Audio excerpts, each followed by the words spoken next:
based on Crackles with Rob's website. Now, you can do IELTS online tests easier, especially reading and writing.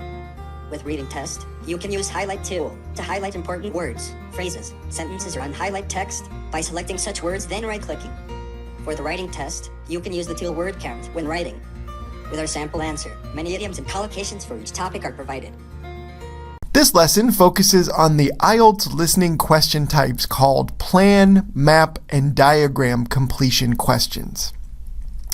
So this is an example of what you might see. We'll just take a look here to get familiar with it, and then later in the lesson we'll analyze it a little bit.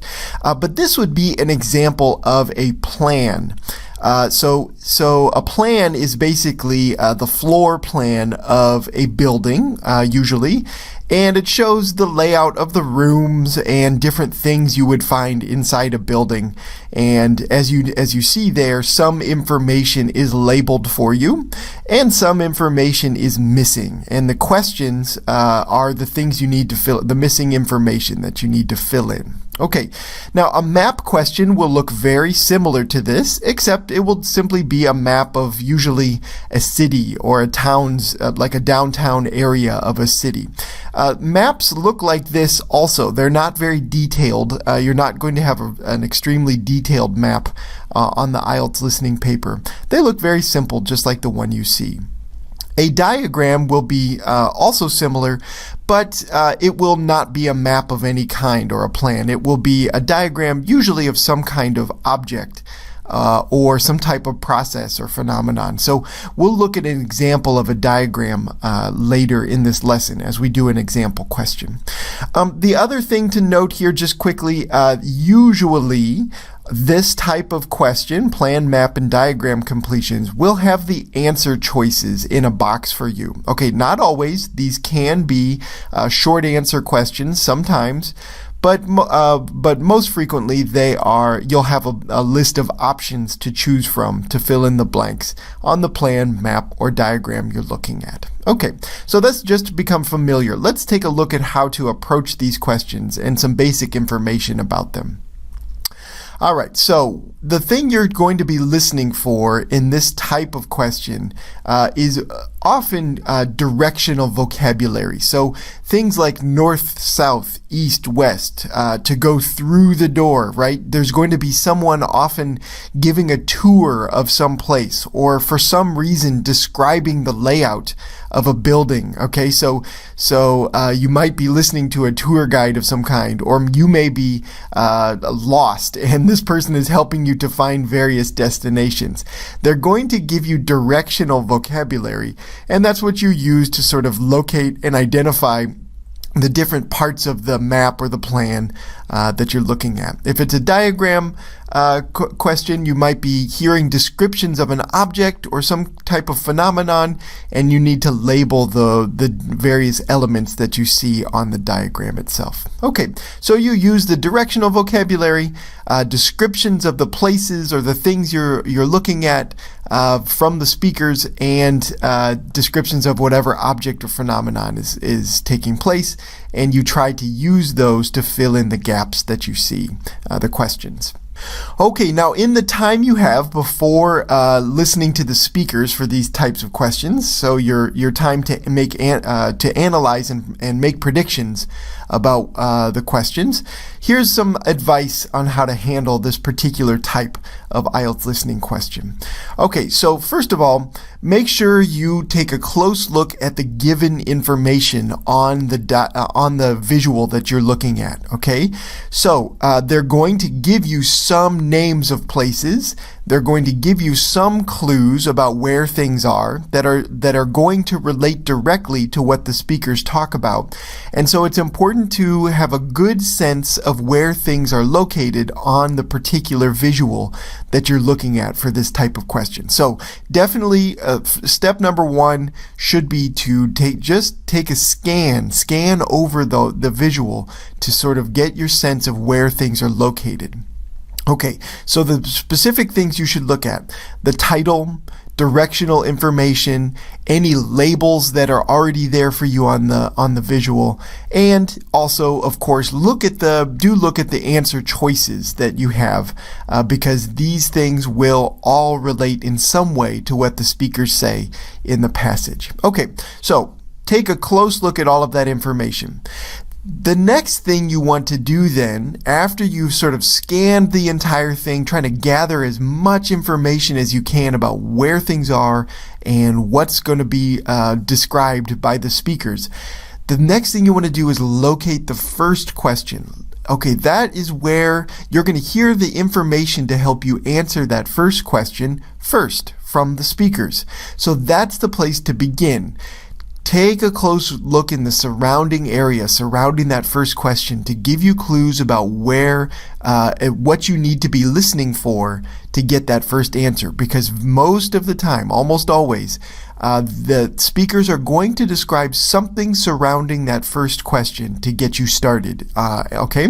Then the next thing you want to do is notice the sort of sequence of questions on the visual. Okay? So from moving from numbers 1 to 2 to 3 to 4, how do the questions progress? And you need to make guesses about what are going to be the signals that let me know to move on from one question and to listen for the answer to the next question. Okay, so let's think about that just a little bit on what I'm talking about here. Back to our example question, the plan completion question we saw at the beginning of this lesson.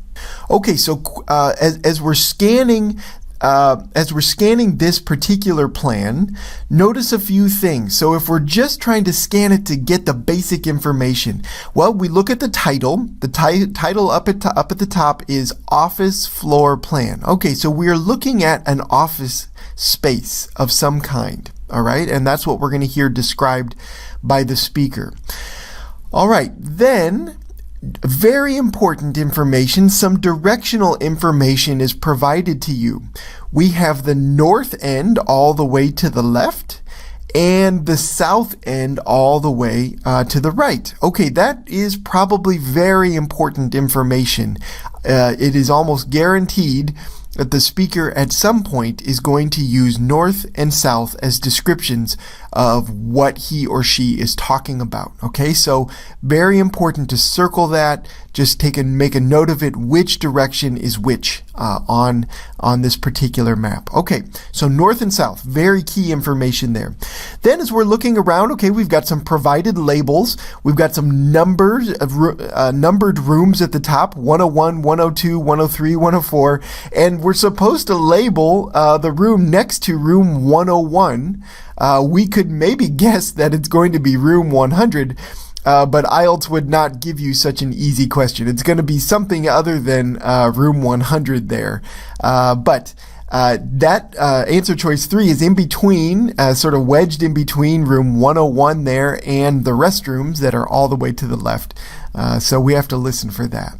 But more importantly, as you're analyzing and predicting for this question, as we noted earlier, just a moment ago, it's important to begin with question number 1. Where is it located and what is surrounding it? Okay, well, question number 1 on this particular plan is, of course, right in the middle of this plan. Okay, so that could make it tough. We would have to listen for what are they going to use to get you started. Are they going to talk about how this particular thing is at the center of the entire complex, or is it next to the restrooms, or is it adjacent to the cafeteria? All right, we would have to listen closely for that, but we know that the information to answer question number 1 is going to come first in the description from the speakers. Okay, so that's key.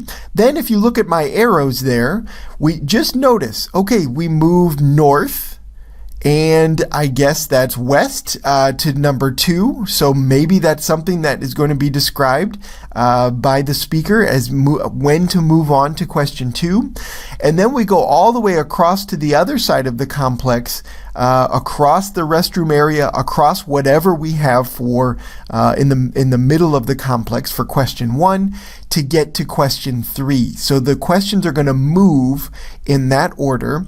And we should note, okay, what are some possibilities for the way they're going to describe that movement? All right. That's something to pay attention to as you're planning and analyzing questions before you listen to a passage. All right, now let's try to answer some questions here. I'm going to give you a chance to listen to a part of a passage that would help you to answer these 2 particular questions, okay? So we've got questions 1 and 2, and we've got our answer choices all the way over to the left. Now, I'm going to help analyze this with you just a little bit before you listen.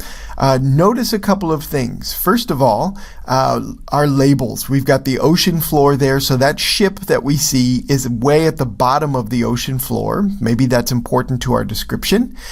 We have something called a transducer up to at the top left corner, and actually the item itself, the transducer, is that object you see with the arrow pointing to it. So perhaps we know what that is, perhaps we don't. Okay, if you know what that is, great. That's going to help you. But that's something we're going to hear described by the speakers. Okay, we can assume that. And then it looks like answer choice number 2, question 2, is going to be something connected to that transducer, maybe a part of the transducer. So that's important to notice, that we might need to listen for something that is somehow connected to or part of the transducer itself. And then what's going on with these arrows? Well, if you look at the answer choices over to the left, perhaps you could make a good guess. So these arrows are going to be something directionally heading towards the boat that we're seeing down at the bottom of the ocean floor. And then we're supposed to label the arrows going down.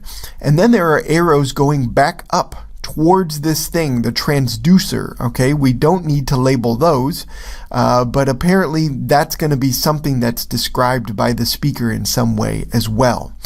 All right, so what is the down arrow coming out of the transducer, and what is this object that's attached to or part of the transducer? Those are the things we need to listen for from the speakers of this passage. Okay, we've got some answer choices to the left: dormant, ping, echo, shipwreck, and receiver. All right, now just a quick note here. I noticed, now maybe you're not sure, maybe A is a new word for you, but the word dormant is different from these other words because dormant is an adjective. All the other words are nouns. Okay, that is an interesting thing to note if you would notice that before listening to this passage. Okay, so that's enough analyzing this. Why don't you give it a shot? This is, I'll just set this up for you. This is a portion of a classroom discussion where the professor and some students are discussing the topic of sonar. Okay, so we're going to pick it up in about the middle of this passage where the 2 items that we're supposed to label are described. Okay, I'm going to play the passage now. Professor Milton, how can an object like a shipwreck that's been lying on the ocean floor for years produce an echo? It's completely dormant. That's because the echo isn't of a noise sent out from the shipwreck. It's sent out from the ship. The sonar device. That's why we say this is an active sonar transducer. In active sonar, a signal of sound is transmitted through the water. You may have heard of the words pulse or ping to describe this signal. It's a short pitch, but it travels at the speed of sound. And because we know the precise speed of sound in water, then we know by the time until the echo of the signal gets back to the transducer how far away the object is. Exactly. And in which direction it can be found too. The sounds emitted from the transducer are sometimes audible, but often they're ultrasonic. That means the pings are so high-pitched they're beyond the capabilities of perception by the human ear. But the transducer is equipped with a special receiver for these kinds of signals.